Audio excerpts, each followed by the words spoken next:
Hey, rabbis. Hi. Can we hear Rabbi Wohlberg?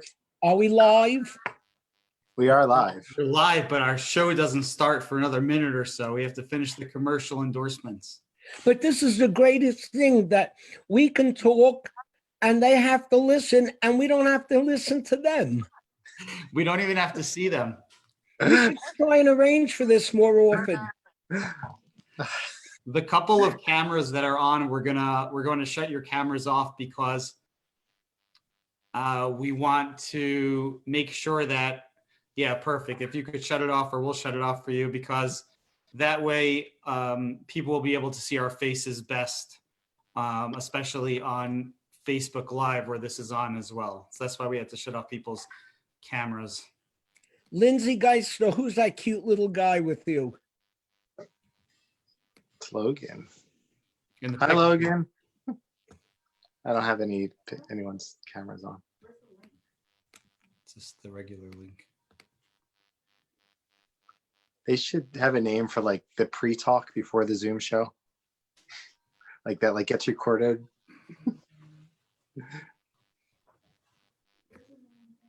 Unmute yourself. Oh, we got you. We got you, Lindsay.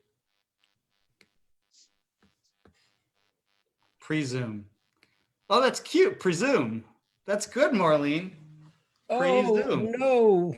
Look who's there. Charles Wohlberg. Ah, this is the problem. Zoom bombers. Mute him. Mute Is that him. the famous? Is that the famous Nunya from the other night? Yeah, please. Mute him. I cannot be held responsible for anything he says. He's muted, Rabbi. It's okay, but I'm not about to start a computer war with John Wohlberg. We'll all be bombed.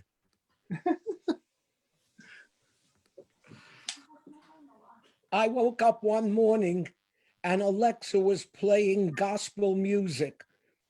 Compliments of John. Here's something I found on reference.com. A Southern gospel radio station on the internet. What is that? Alexa heard me say Alexa. She's telling me about gospel music. She's such a yenta. All right, we're shutting off everyone's videos. Oh, Rabbi, you got to see your grandson. Judah! You can see Judah over there.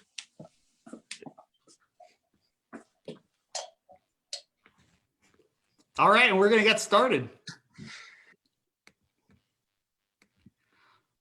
All right, welcome everyone to our first episode of MeZOOMin.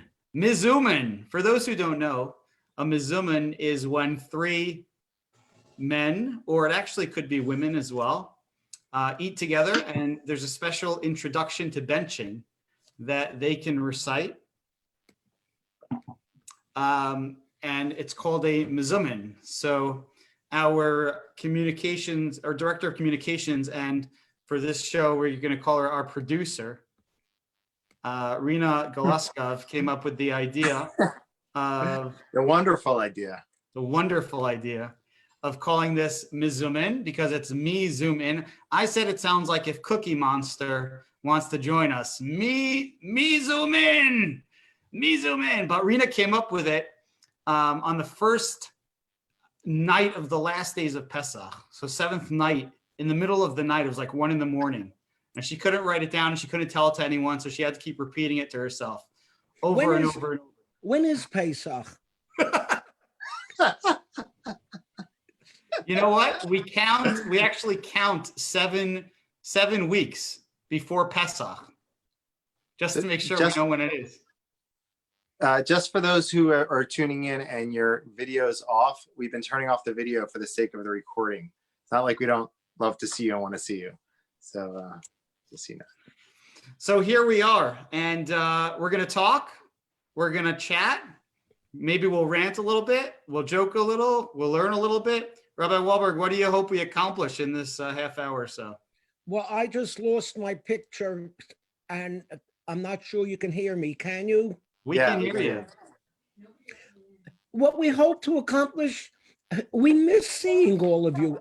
We really do. And whoever I speak to on the phone says that they miss being in shul, not so much to be able to speak to God as much as to be able to speak to all of us and to hear from all of us. So this was just a nice way we thought of staying in touch, talking about what's going on around us. It wasn't my idea to call this MeZOOMin.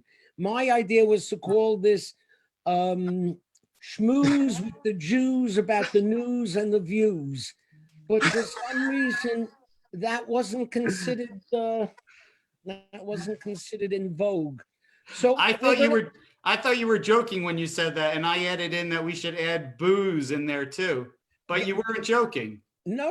We're just schmoozing and talking, and it's nice to be together. It really, really is.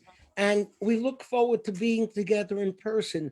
But I want to tell you an interesting thing. I spoke to Reverend Terrace King today, and he's also doing his service online. And he is getting more participants online than he ever gets live in person. So there is something about this Zooming that's obviously resonating with people these days. Yeah, I think you're muted, Rabbi Posner. Yeah, we've also had at our minions at different events, we had people that you don't usually see. It's easier to connect this way through Zoom.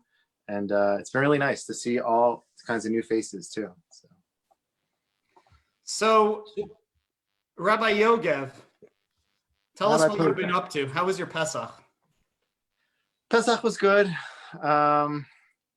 It was kind of sad not to be, I really like saying Hallel with the community, especially on Passover, which is the holiday of our redemption. So I missed that. I missed being with everybody.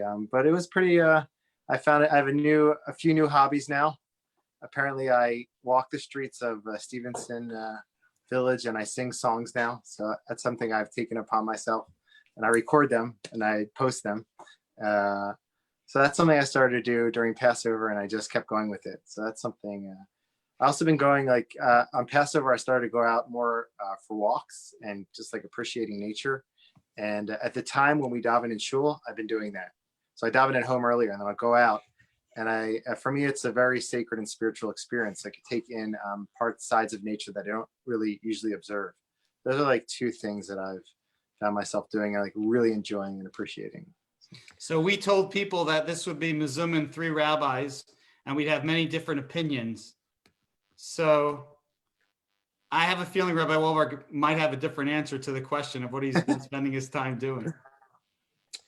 Well, first of all, in terms of Pesach, I want to tell you an interesting thing. The Pesach Seder is the major event in our family, and I'm sure that's true in many families as well. And the idea that I have my children and grandchildren literally around the corner, and they couldn't be at the Pesach Seder, I don't have to tell you the sense of missing and longing and not being able to wait for next year. At the same time, I have to tell you, Sherry and I had a very nice Seder together, and I've spoken to quite a few other people who found themselves in the same situation, who said that having the Seder just the two and sitting and talking and going through the Haggadah and having time on your own, there was something to be said for that as well. And I hope all of us are having that opportunity of maybe getting to better know the people in our houses during this time of the coronavirus. Yeah, we want to remind everyone that if you want to send any comments in, you can send the comments into the chat on Zoom or on Facebook. And just a reminder for those who may have come in a little late that we're shutting off all of the other videos so people can see our faces. Yeah, I mean, I was fortunate over Pesach to be able to have my family around, and I really feel for people who didn't, who had to be alone, because a big difference. But you know, interestingly, there really were some positives. Rabbi Yoggev, I agree with you about missing the Hallel and Shul and singing together, but I actually found that I had some of my most like inspiring kind of davenings on my own. Sort of sitting like by the kitchen window and looking out and taking my time and actually reading the words carefully and paying attention to them. I was sort of surprised about that and kind of inspired by that also. And then also just being able to have time to have like Pesach with my family, with my kids, like in a way that I haven't had a chance to have a holiday or a Yom Tov or a Shabbat just with the family in that way in a long time. So I sort of found that silver lining very much. And I'm hearing that from people. A lot of people are saying, look, this is terrible. We feel terribly for people, especially if they're affected by it. And obviously your personal experience is going to really affect the way you feel about this. But there are a lot of people who are saying like, you know what, but there are some nice pieces of this. There is like a positive to things slowing down and stopping, sort of Rabbi Yoggev, like you alluded to, in terms of getting out there and being able to sing a little bit or see what's going on outside. Yeah. Well, the singing is There's been a lot of talk in our neighborhood that there's some crazy guy walking through the streets at night singing. Truth be told, it's part spiritual, it's part crazy. And by the way, that's not Rabbi Yoggev, the crazy guy walking through the streets. That's the Chazan. Oh, okay. Rabbi Yoggev, what were you going to say? No, it's just there's a lot of pent up energy everybody has. So it's like you try to find outlets for them and to express them. So it kind of like the singing came from me wanting to like express my spirituality, but also because like just a lot of energy. So people are finding different ways to navigate around that. The video, we have a video I'm going to show you, which kind of highlights that too when we get to that. Go ahead. You got it up there? Do you have it? I'm on my phone. Oh, I'll find it in my email in a little bit. Would we have ever thought that we would get through an entire Pesach, like not being in shul? Rabbi Wohlberg?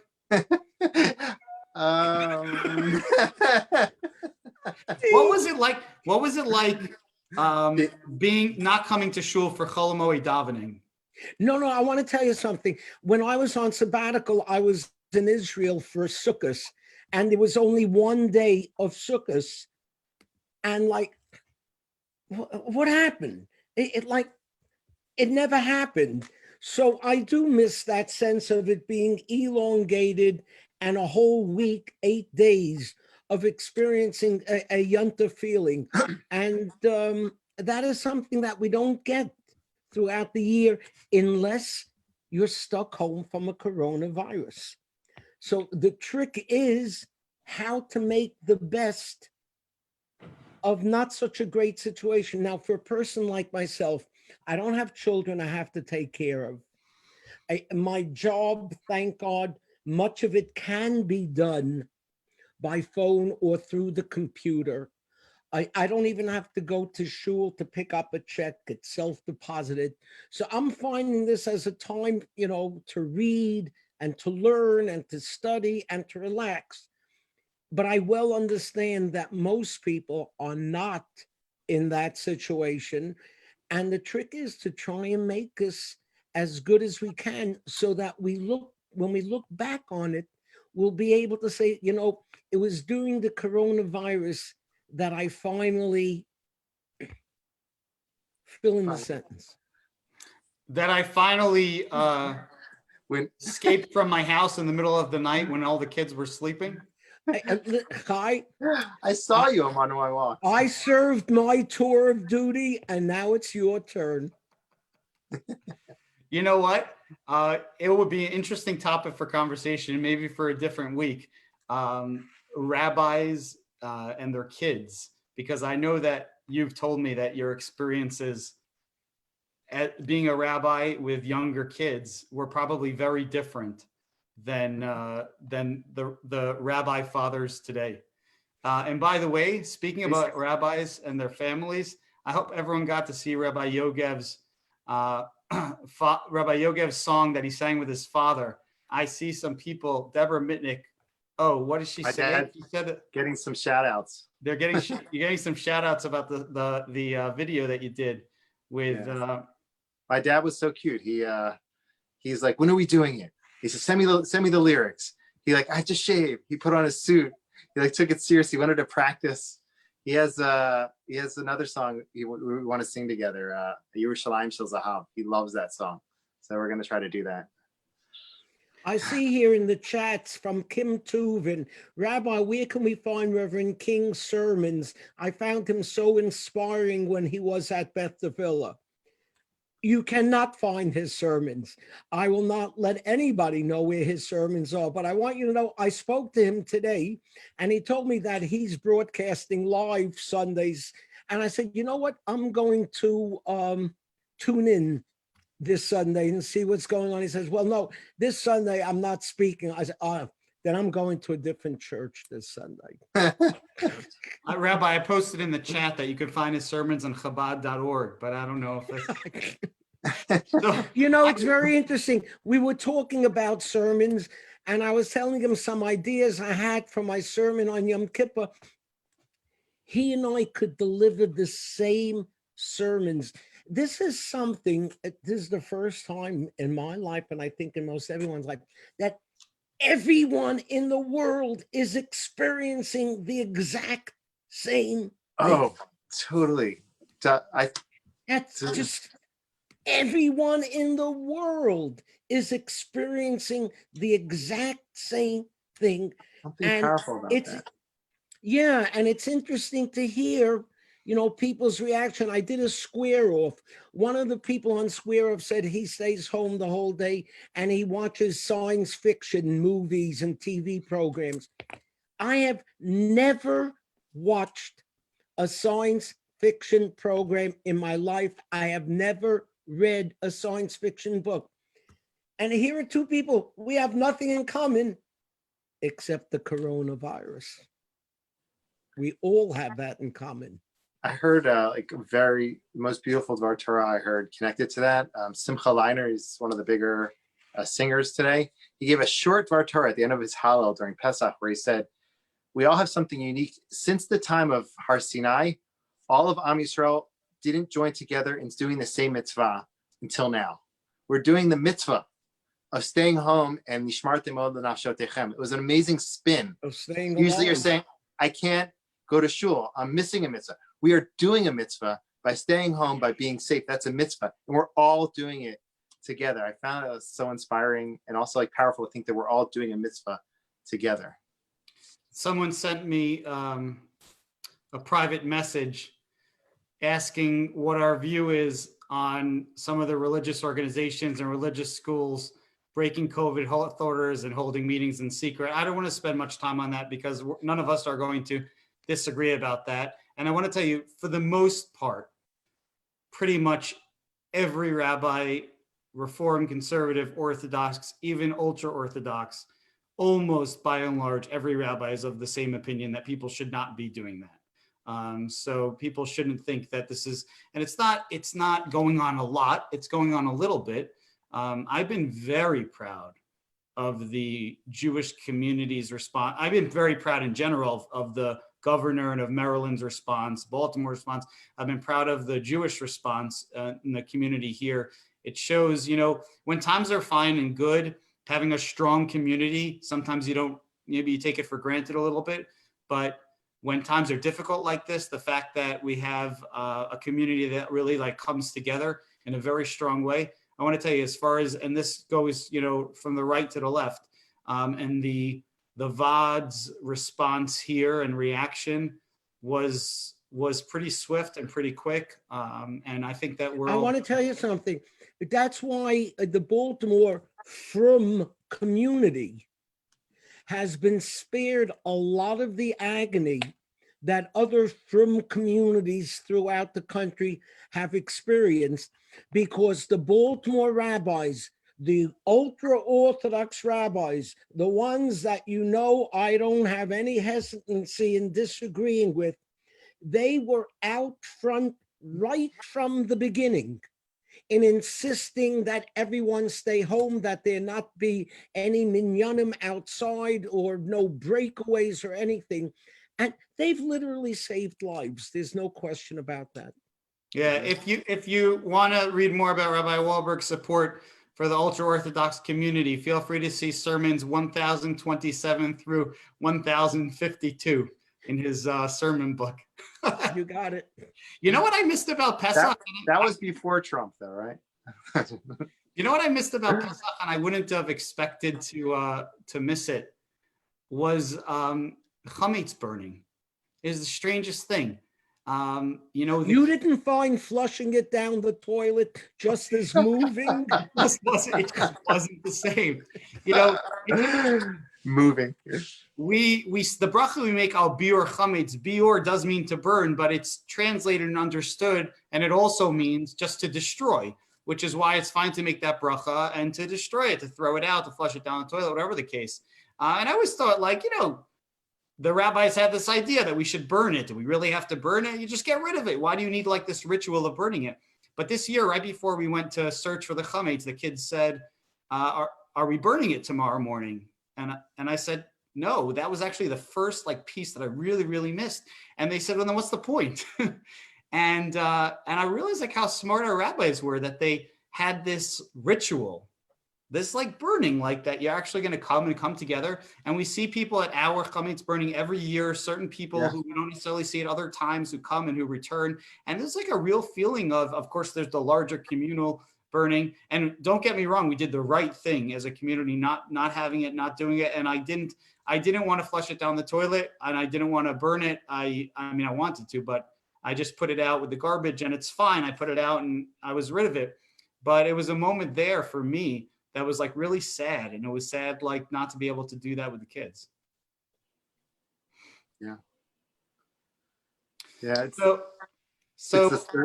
those small things. I miss hearing Rabbi Wecker read the Torah. Just miss that. You forget how special it is just to hear Kriyas Torah. I miss it a lot live. You can hear it always on online. Rabbi Yoggev is not just saying that. He actually said that to me today, and he came up with a good idea that we're going to implement. Rabbi Yoggev? Yeah, Rabbi. So I suggest that Rabbi Wecker record the first Aliyah of every week. When I presented it to him, he's like, "What are you offer me more work?" But in the end, he agreed. So he's going to do it. Going to record Kriya for me, and hopefully anybody else who is missing that. I'm really missing it. So, and similar things to that. Just the small things that you kind of take for granted. So I've been inspired over this time by how quickly so many Jewish organizations, shuls certainly very much included, have shifted over. How quickly our school became a school of an in-building school to an online school overnight. For kids from ages 2 through high school seniors. There's Dr. Shur all of a sudden. How does that happen every time you mention the Does school? anybody remember Dr. It's Shur? amazing. I was just. One second. I want everyone to cherish this moment. Dr. Shur is muted.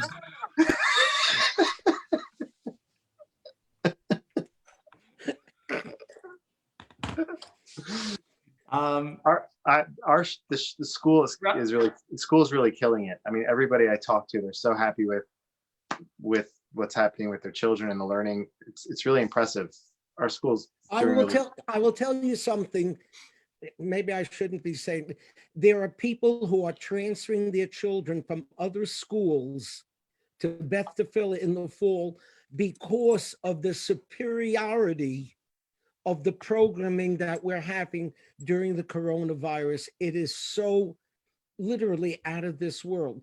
My kids feel as if they are continuing to go to school, my grandchildren. It's unbelievable. Rabbi Wohlberg, you only have to work with Dr. Shur for another short time, but I hopefully will work with her for much longer. So I'm going to take the liberty of unmuting her right over here. You're getting smart. Dr. Shur, you are our very first guest on MeZOOMin. Welcome. We are unmuted, Dr. Shur. Oh, okay. All right. There's our imaginary mask. All right. Well, let the notes show. Let the record state. She's MeZOOM out. Well, I owe her a debt of gratitude because she and her teachers are keeping the kids busy. It's pretty remarkable. I said this earlier on a staff meeting. You would think, you go from being in the house to being in the house. What's the difference between vacation or not? But they were off over Pesach and it was vacation. And now school's starting up again and they're not on vacation. They're not on vacation anymore. They're going back to school. I've been inspired by how quick. What is that sign? I think that's a bye, or it's because. Unmute her. Oh. I did that before. Wait, now I can't. Oh, hold on. Okay, you're unmuted. I really do want people to know that my teachers and administrators have been incredible. We've never worked so hard in our lives. You need to know that it is an enormous effort. And the teachers, the administrators have been just extraordinary. And they have not said no to any ideas that we've thrown at them. They've not said no to any way of reaching our kids, including the preschool teachers, which I fully understand that they're not changing diapers and they're not extending childcare, but they are working so hard to be creative and trying to reach the kids, even though it's hard for a little kid to pay attention on a screen. But the teachers are just really working hard to make it happen. And if you have a chance to send an email to a teacher and say that we appreciate that our kids are engaged because you are doing it, please take time to do that, because I am just beyond awed. Dr. Schur, we actually have a video of one of your teachers and a song that they wrote. I'm going to share my screen so people can see it. Yes. Make it bigger, enlarge it. The whole transition to online learning and teaching. Louder. Full volume. I wrote a song. I'd like to share that with you guys now. Here we go.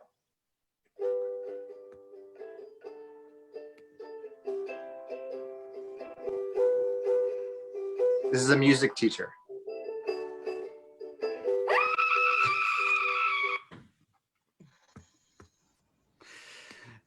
That might not have been one of your teachers, but it's actually just remarkable to see. I've always wanted to be a teacher. Oh, With everything one sec. going on, Sorry, I gotta we shut had that to off. Alter our classroom settings. While you're at it, do you want to show the other one? Learning to make sure that the education is continuing. We're here and we're One ready. second here. Horizon and the New York Times. Sorry. High school free. Oh, there we go. Okay. All right, I'm back. Actually, I think that is, to me, it's a big takeaway from this whole situation, is how quickly we see, and I've seen various postings about this and people write about this. It's sort of pashut, it's obvious. But, the most important people in the world are not necessarily at all the people who are making the most money. And we talk about essential workers, like I'm a big sports fan. I love watching sports, but guess what? It's fine. There's no sports on. It's okay. But teachers are going to work and doctors are going to work and nurses are going to work. And it puts priorities in place. Yeah, but how long will we remember that? That's the problem. That's really the problem. Yeah. We talked about this, like what kind of impact is this going to have? I'm not talking now financially but spiritually, morally, as the kind of people we are. What kind of impact will this have long-term on people, on the Jewish community?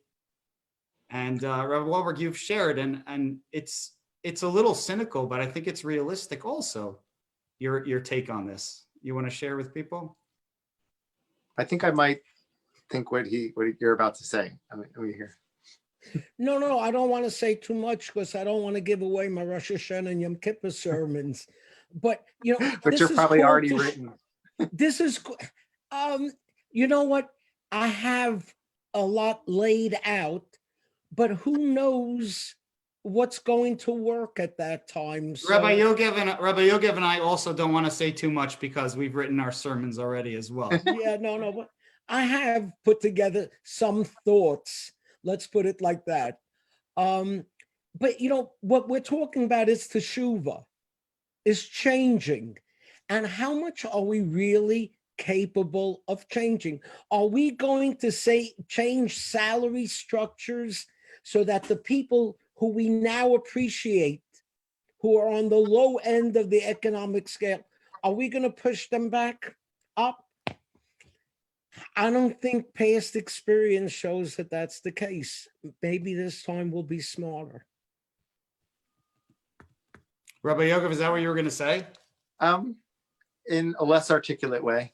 No, no, I was going to say simply that it seems like we oftentimes forget things that happened yesterday's news cycle.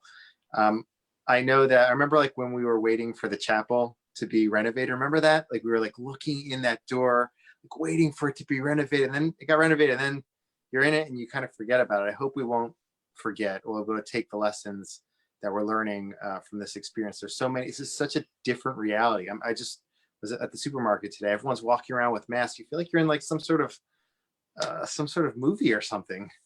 And people reacting in different ways are positive. Yeah, but how long will we remember to cherish? I agree with you. I don't think toilet paper? naturally we don't. It's unfortunate. I have a whole sermon prepared on toilet paper. You actually wrote it on toilet paper? I wrote it on toilet. Are you crazy? I'm going to waste it for a sermon? Orange toilet paper. Not these days. No. You know, we talked about, I wouldn't waste it. we talked about the part of the Jewish communal takeaway from this. And obviously, there's going to be, broad ramifications. But, I thought that as a community, talking about the Orthodox community particularly now, I was inspired by how much the rabbis really looked at each person and what they were dealing with over Pesach. Looking at individuals, and there were all kinds of articles about Zoom and whether you could use Zoom and so on and so forth. I don't want to go back into that. But the piece that I took away was like usually what you'll see from the Jewish, the institution are, very sort of strict and specific and general rules. And you were hearing a lot more of like, if your particular situation is problematic for some reason, if it's difficult for you to get certain kinds of foods, if it's difficult for you to be connected with certain people, then maybe we should look at this in a little bit of a different way. And I thought that I would love to see that continue. I see my video is frozen. Oh, what happened? We got lost. You zoomed out. Back? You zoomed out for a bit there. Oh, good. Okay. I was saying that a positive takeaway for me, at least, I thought, was the response around Pesach. We're so used to Pesach being strict, and the way that instead there was like some context given. It was personalized in terms of like, what's your particular situation? What are you dealing with? Which to me is how Judaism in general should run. I just wish that it would continue that way. And I fear, like Rabbi Wohlberg said, that, it won't. But, the attention that this brought to mental health, to people who are alone, and how important that need is, and people talking about how on, you could Zoom the Seder because someone's mental health is so important. That's not just the Seder, and that's not just Pesach. That's every holiday. That's every Shabbos. There's like serious issues for people. Rabbis leaving on their phones. Rabbis leaving over their the phones 3-day holidays. I read articles of rabbis, all kinds of calls that they received from people because they told them if you need somebody and you're in a tough spot, you can reach out, especially if it's a matter of concern for life or death. So it's pretty impressive. So we're 3 minutes over time. Now, obviously, this is 3 rabbis. We weren't going to keep to the time allotted. We'll go to our closing thoughts, and maybe next week we can pick up a little bit on this piece in terms of like what effect we think this will have long term, how long we see this going on, what does possible Rosh Hashanah Yom Kippur look like? Maybe we have to first be thinking about Shavuot. And if people have specific topics or issues that you're interested in seeing us discuss, sorry, we're trying to keep our eye on the chat, but it's hard a little bit while we're talking to you. then feel free to reach out to any of us with an email, and we'll try to make sure to get to it next week. Rabbi Wohlberg, closing thought? Well, it was nice being together again, and this really should be an opportunity to think about things and not just to keep going through the day after day after day. There are people we could be calling. There are things that we could be doing, which otherwise we would say we're too busy to take care of. Now we're given a certain opportunity to just breathe a little bit, take in a little bit, and give out a little bit as well. Thank you. Rabbi Yoggev, you got any closing thoughts for us? Yeah, thought I shared between Mincha Mariv. A lot of rabbis have explanations for what's going on. In the beginning, I didn't really connect to that, but I happen to feel something deep inside of me that points to a lesson that we can learn from what's going on. I don't think this is the lesson or the only explanation for it, but we've been forced by Hashem into our homes. What we look at all day long is the basic necessities that we have in life: our house, our loved ones, our clothing, and our food. That's all we see all the time. I feel like Hashem is strengthening us and giving us the opportunity to recognize those basic blessings that we have and to think about them. And I believe that if we keep doing that throughout this time, we can strengthen ourselves and come out stronger with those foundations. I think perhaps that's one of the reasons why we're in this situation. There's many reasons, but that's something I'm thinking about, at least. Beautiful. I would say time. It's all about time. And we do have a little bit more time, even in the midst of chaos. And even with 4 kids with me at home, things are just different. Time just moves differently. We're during the Omer period now, where we're counting the days and counting the time. And people say, don't just count the days, but make the days count. We have opportunities as we go through this, and there are tough times ahead and there are tough times that people are going through. But to really learn to appreciate our time. It's really been for me, like I said earlier, to be able to daven and to just stop, because like there's a pasuk there, there's a sentence there that I never paid all that much attention to. And I'll look and say, I've been saying this every single day for years and years and years. I have no idea what this even means. And just to stop and to read it carefully, because, usually we don't have time. And there's a drop more time. So we are all grateful that you all chose to use some of your time with us here on our first premiere episode of MeZooMin. We hope that you enjoyed, and we hope to see you back again next week. Same time, same place. Have a good Shabbos, everyone. Take care. All right, everyone. Make sure you MeZooMin next week. Take care.